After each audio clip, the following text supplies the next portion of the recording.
The sprawling craftsman house in Oak Creek was silent when they finally pulled into the driveway. It wasn't the heavy, suffocating silence of a place hiding secrets, but the soft, rhythmic quiet that feels like a deep exhale. Dr. Julian Vance shifted the car into park and killed the engine, but he didn't move immediately. He stepped out into the downpour, walked around the hood, and opened the passenger door for Alara, holding a large black umbrella over her head. He held it with intention, shielding her as if the rain itself was a predator that needed to be kept at bay. "Welcome," he said, his voice low and gravelly, sounding as if it actually mattered to him that she was there. The heavy oak door clicked shut behind them, and for the first time that night, the rage of the storm was severed from her reality. The chaos stayed outside. Inside, warm air from the vents wrapped around her shivering frame immediately. The hardwood floors were polished, clean, and impossibly dry. Dr. Vance guided her to a plush armchair in the living room and disappeared for a moment, returning with a thick, fluffy towel, and then another. He showed her the guest bathroom down the hall, making a point to leave the door cracked just an inch so she wouldn't feel confined or trapped. "Take your time, Alara," he said, adjusting his glasses. "You are safe here. The door is locked." When she emerged, her sodden clothes were gone, replaced by a gray university sweatshirt and sweatpants that were far too big for her, swallowing her fragile frame. The rich, savory scent of roasted tomato and basil soup filled the kitchen. It was simple food, nothing gourmet, just heat and sustenance. But to Alara, after hours on the side of State Route 9, it smelled like salvation. She sat at the kitchen island, holding the ceramic bowl with both hands, letting the heat seep into her frozen fingers, then her chest, and finally, her heart. Dr. Vance didn't interrogate her while she ate. He didn't demand a timeline or an explanation. He simply sat in the adjacent living room, reading a medical journal under a warm lamp, giving her the dignity of space. That specific brand of kindness, unasked for and transactional, broke something inside her. She started to cry again, but not the loud, gasping sobs of the roadside. These were quiet, hot tears that fell silently into the soup. Later, when her breathing finally synchronized with the ticking of the hallway clock, he spoke from his chair. "You can tell me the story when you are ready," he said, not looking up from his reading. "Or, you can sleep first." Sleep. The word felt foreign, like a language she used to speak, but had forgotten since the front door of her childhood home slammed in her face. He led her to a small guest room. A clean bed, crisp white sheets, a heavy quilt. He placed a carafe of water on the nightstand and pointed to his own door across the hall. "I am right here if you need anything. No one comes in unless you say so." That night, Alara slept without the paralyzing grip of fear. There was no shouting, no phantom sound of rain in her ears, no heavy footsteps coming to drag her out into the cold. There was just deep, heavy, medicinal sleep that wrapped around her like a promise of a different future. In the morning, pale sunlight filtered through the blinds, filling the guest room with a hazy, dreamlike quality. For a fragile heartbeat, Alara forgot everything. She floated in the comfort of the mattress, suspended in peace. Then, consciousness fully returned. The memory of the rain on State Route 9 slammed into her ribs, and her chest tightened with a familiar panic. But she was not alone, and she was not outside. She found Dr. Vance at the kitchen table, a fresh pot of coffee steaming between them. He didn't force a greeting. He simply waited, and then Alara began to speak. Her voice was fractured, breaking between long, heavy pauses and hands that wouldn't stop shaking around her mug. She told him about the accusation. She detailed Chloe's elaborate, venomous lie, a fabrication born of jealousy that had festered for months. She spoke of Robert and Linda, her own parents, who didn't ask a single clarifying question. They hadn't looked for proof. They had simply opened the door and pushed her into the storm. Dr. Vance didn't interrupt. He didn't gasp in shock or offer empty platitudes. He didn't raise his voice in performative anger. He only listened, his face composed, his eyes steady behind his wire-rimmed glasses, absorbing the trauma like a sponge. When she finally finished, the silence in the kitchen was thick. He sat quietly for a long moment, processing the clinical anatomy of her pain. Then he leaned forward, clasping his hands. "What happened to you is not your fault," he said. The words hit her harder than the thunder ever did because she had been waiting a lifetime to hear them. "I am a doctor," he continued, his tone shifting from empathetic to authoritative. "But I am also a citizen, and a minor should not be treated this way." He began to explain things slowly, laying out a roadmap that felt impossibly solid. "We will pull the school records. We will talk to the administration. We will make sure you are protected. I will help you," he promised. "Not just with food and a bed, but properly, legally." Alara nodded, her throat too tight to speak. Hope felt dangerous, like a glass object ready to shatter, but it was there, sitting right next to the coffee pot. That house in Oak Creek was not built with bricks and mortar alone. It was built with patience, with warmth, and with a stranger choosing to care when it would have been easier to look away. For the first time since the first drop of rain fell, Alara believed she might actually survive the aftermath. The truth did not arrive like thunder. It came quietly, step by step, hiding in the mundane administrative places no one had bothered to look before. Dr. Julian Vance started with the simplest things: school records, official attendance sheets, and teacher notes stored in the district's database. The papers spoke clearly. Alara had been present in AP History and Chemistry on the very days she was accused of being somewhere illicit. Her grades were steady. Her behavior reports were spotless. There was nothing careless, nothing wild, nothing that matched the chaotic story her sister, Chloe, had spun so effortlessly. "This matters," Dr. Vance said, tapping the manila file folder gently with his index finger. "Facts don't shout, Alara, but they don't lie." Then came the digital footprint. Old phone records, data recovered from the cloud, and screenshots saved by accident. Words sent late at night, then deleted too fast to be erased from the server. When they were lined up together on the lawyer's desk, the story changed shape completely. The timestamps didn't match Chloe's timeline. The tone didn't fit. What had sounded convincing to her parents before now looked rushed, angry, and meticulously planned. Alara watched quietly from the corner of the room as the adults, Dr. Vance, a school administrator, and a legal aide, read the messages. She saw their faces change, eyebrows pulling together, lips pressing tight in concentration. No one looked at her like she was a delinquent anymore. They looked at her like she was a victim. Witnesses began to speak.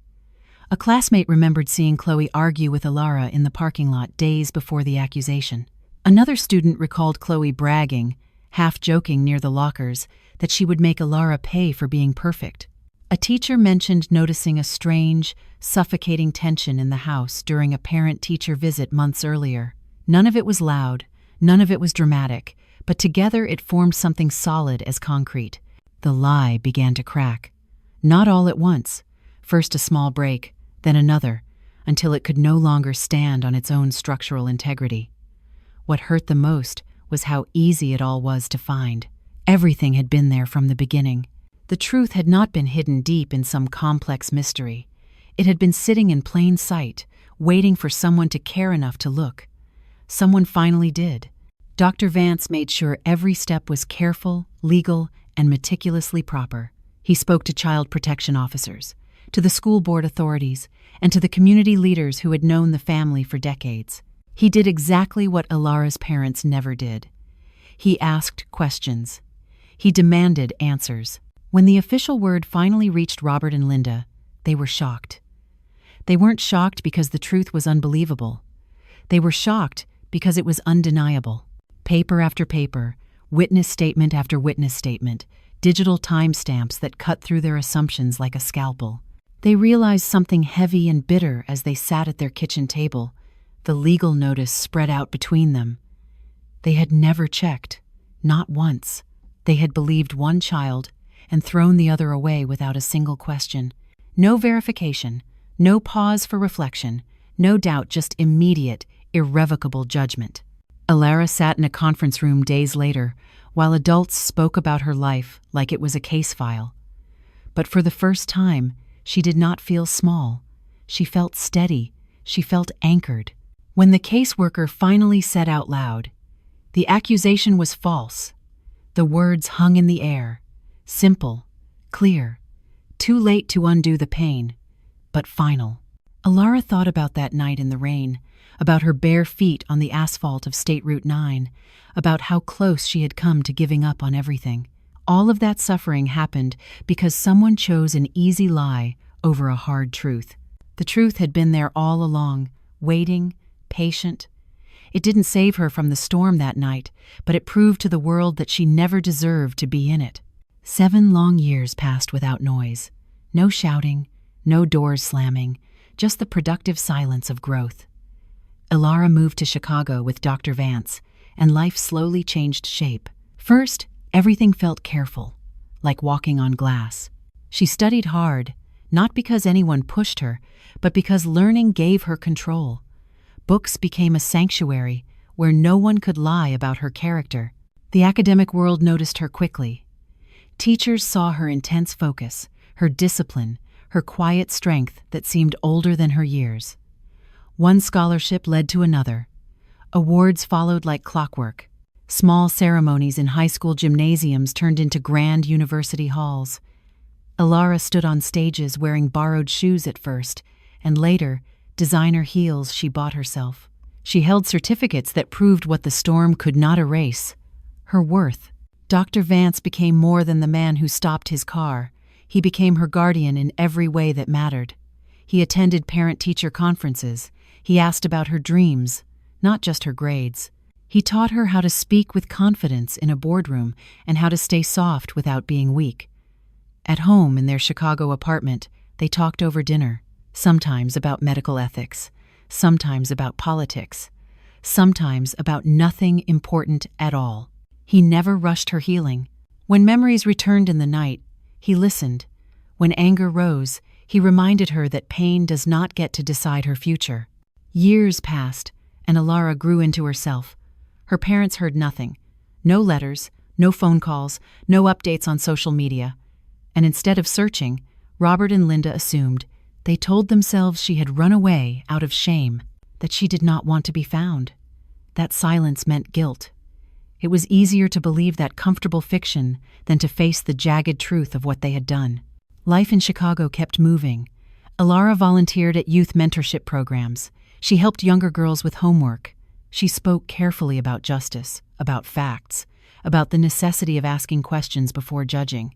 People listened to her. Every award she received was a quiet answer to the night she was pushed into the rain. Dr. Vance watched from the back of the rooms, never asking for credit. When someone praised him for raising such a brilliant young woman, he simply smiled and said, "She did the work. She did it all." There were moments when Alara wondered about her parents, not with longing, but with curiosity. Did they think of her when it rained? Did they ever question the story they believed so easily? But she did not reach out. 7 years of silence built something strong inside her. Not bitterness, but boundaries. She learned that family is not only blood, it is choice, it is presence. It is someone who stays when staying is inconvenient. By the time she turned 25, Alara's name meant something in academic circles.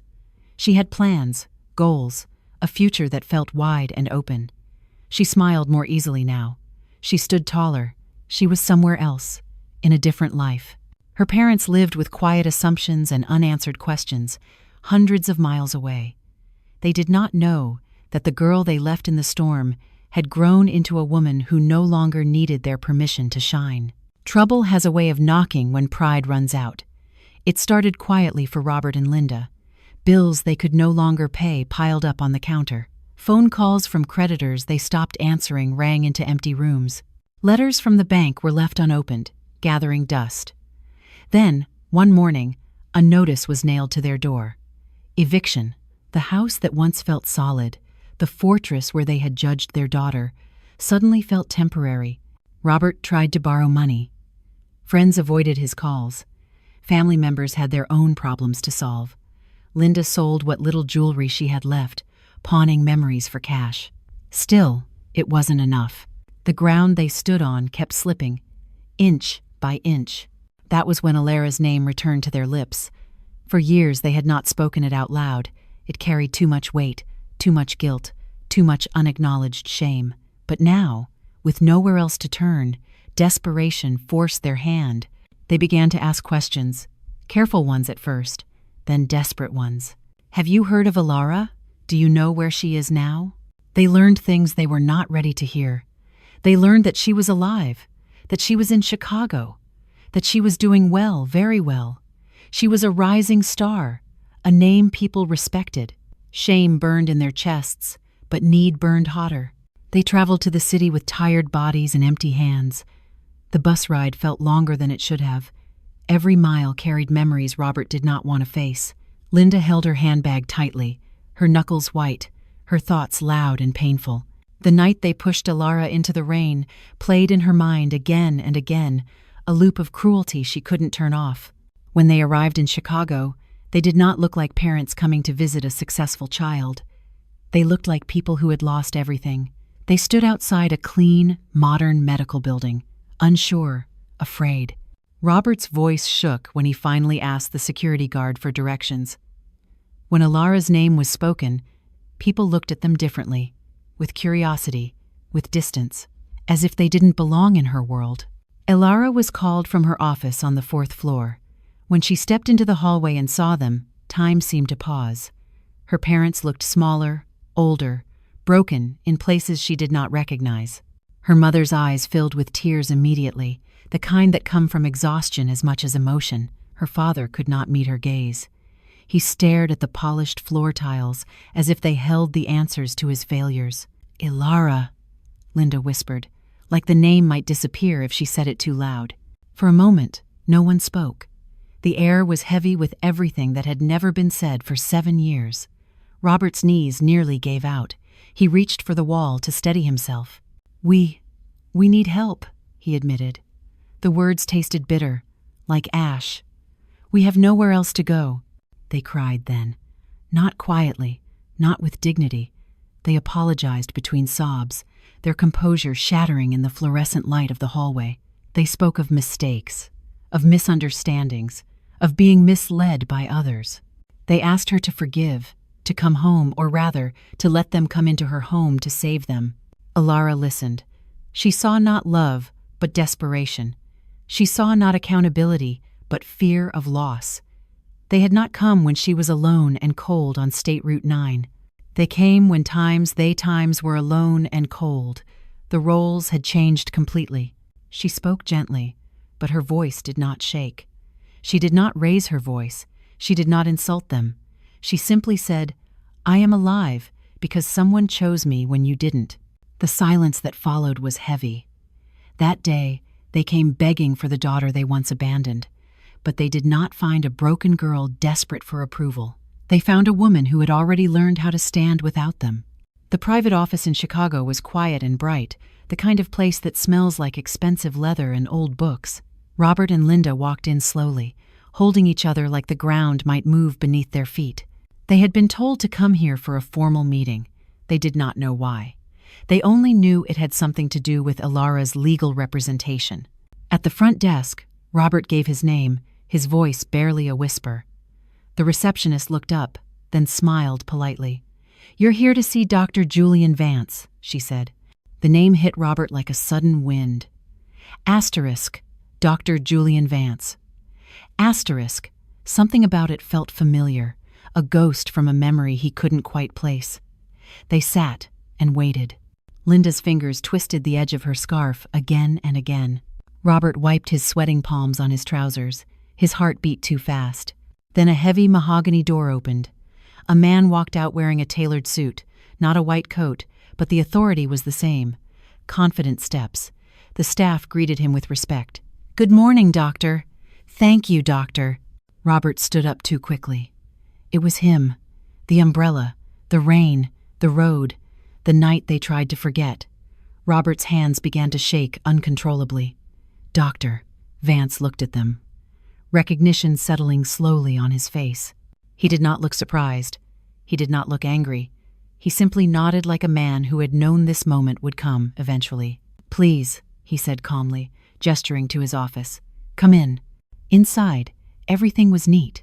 Diplomas on the wall, awards, photos from medical conferences, proof of a life built on purpose and integrity. Robert could barely sit. His chest felt tight. Then the door opened again. Ilara walked in. She was not the shaking girl from the rain. She was calm, well-dressed in a blazer, her posture straight, her eyes clear. She greeted the receptionist politely before turning to face her parents. "Hello," she said. That single word broke something inside them. "This is Ilara," Dr. Vance said, his voice steady. "She is under my guardianship." Guardianship? The word echoed loudly in the room. Dr. Vance continued. "She is also an award-winning researcher and a scholarship recipient. I am very proud of her." Robert stared at his daughter like he was seeing her for the first time. Pride tried to rise in his throat, but guilt crushed it immediately. Linda's tears fell freely now. "You," Robert whispered, pointing a trembling finger at the doctor. "You were the man that night." "Yes," Dr. Vance replied. "On State Route 9, in the storm, the truth landed like thunder. The stranger they never thanked, the man who picked up what they threw away, the life Ilara had because someone else chose her." Robert's hands shook harder now, not from cold, but from realization. Ilara stood quietly, not smiling, not angry, just present. "You left me in the rain," she said softly. "He brought me home. No shouting, no insults, just truth in that office surrounded by white walls and bright light." Robert and Linda finally understood what the storm had taken from them, and it was far more than they could ever get back. The office was still buzzing from the revelation, but the hardest moment was yet to come. All eyes turned to Chloe, the sister who had started it all. She stood frozen near the door, her hands twisting nervously in front of her. The weight of 7 years pressed down on her like a stone. She looked older, too, but worn, not grown. She began, her voice shaking so badly it was barely audible. "I need to say something I should have said years ago." Ilara looked at her quietly, calm but alert. Robert and Linda's faces were pale. Their hands trembled, mouths opening and closing as if trying to catch the words before they fell and shattered the floor. "I lied," Chloe finally said, her voice breaking into a sob. "Everything I told you about Ilara. It wasn't true. I wanted attention. I was angry. I was jealous. I made it all up." The words hung in the air, toxic and heavy. Silence followed, absolute and suffocating. A few staff members who had overheard from the hallway exchanged glances. Robert sank into a leather chair, staring at his daughter, the color draining from his face until he looked like a ghost. Linda clutched her scarf, her lips quivering. Ilara's eyes never left Chloe. She could see the shame, the fear, the regret, but she didn't smile. She didn't cry out in vindication. She just waited. You left me alone," Ilara said softly. "You made everyone believe a lie. You made my life so hard. Do you even understand what you did?" Chloe dropped to her knees, tears streaming down her face, ruining her makeup. "I do now. I see it. I see everything. I was wrong. I was stupid. I am so sorry." Robert finally found his voice, broken and weak. "Why didn't you ever tell us the truth?" Chloe shook her head. I was afraid of being punished, afraid of losing you. I thought you'd never believe me anyway." Her confession opened the floodgates. Memories of the storm, the cold, the fear, all the nights Ilara had spent alone crashed back into the room. Robert and Linda realized too late the damage that had been done. Not just the humiliation, not just the fear, but the trust they had destroyed, the childhood they had almost taken away. They reached out to Ilara, voices trembling with apology. "We're so sorry. We were wrong." Ilara listened. She let them speak. But no words could undo what had been lost. Forgiveness might come someday, perhaps in a distant future, but the time for undoing the past had passed. Their apologies were small, fragile things compared to the life she had rebuilt without them. Chloe continued to cry, confessing everything she could remember. Every lie, every moment she had exaggerated, every time she had made Ilara feel unwanted. Each word dug deeper into the guilt of her parents. In that office, the truth finally stood in full light. The lie that had ruined years collapsed. The family could see it, and yet the cost of believing it had already been paid. Alara felt a quiet power settle in her chest. She had survived. She had grown. She had been abandoned, lied about, and yet here she was, strong, confident, unbroken. The storm that once held her hostage had passed. But its lesson remained. Some truths, when finally told, hit harder than thunder. And some lies, when exposed, leave wounds that can never fully heal. Alara sat on the concrete embankment along the shore of Lake Michigan, the water stretching wide and endless before her like a sheet of hammered steel. The sun was just rising over the horizon, turning the rhythmic waves into ribbons of gold and silver. She pulled her wool coat tighter around her shoulders, letting the cool, crisp breeze wash over her face. The lake was calm now, rhythmic and steady, but she remembered the storm. She remembered the thick, wild rain of State Route 9, the thunder that shook the earth beneath her bare feet, and the mud swallowing her steps. She thought about that night in vivid detail, about her parents closing the heavy oak door on her face, believing a lie without a single question. She thought about Chloe, her sister, who had lied so easily, so carelessly, to protect her own fragile ego. She remembered how profound the loneliness felt, walking on the shoulder of the highway, cold, scared, and utterly discarded. And yet, she also remembered the stranger who had stopped, Dr. Julian Vance. He had not asked what she had done to deserve the rain. He had only asked if she was hurt. He had chosen kindness when everyone else she knew had chosen doubt. The storm had taken a lot from her. It took her childhood innocence, her blind trust in authority, and her inherent sense of safety. But it had also given her something unexpected, something ironclad: strength. She had learned that love can disappear in an instant, but resilience can appear in its place to fill the void.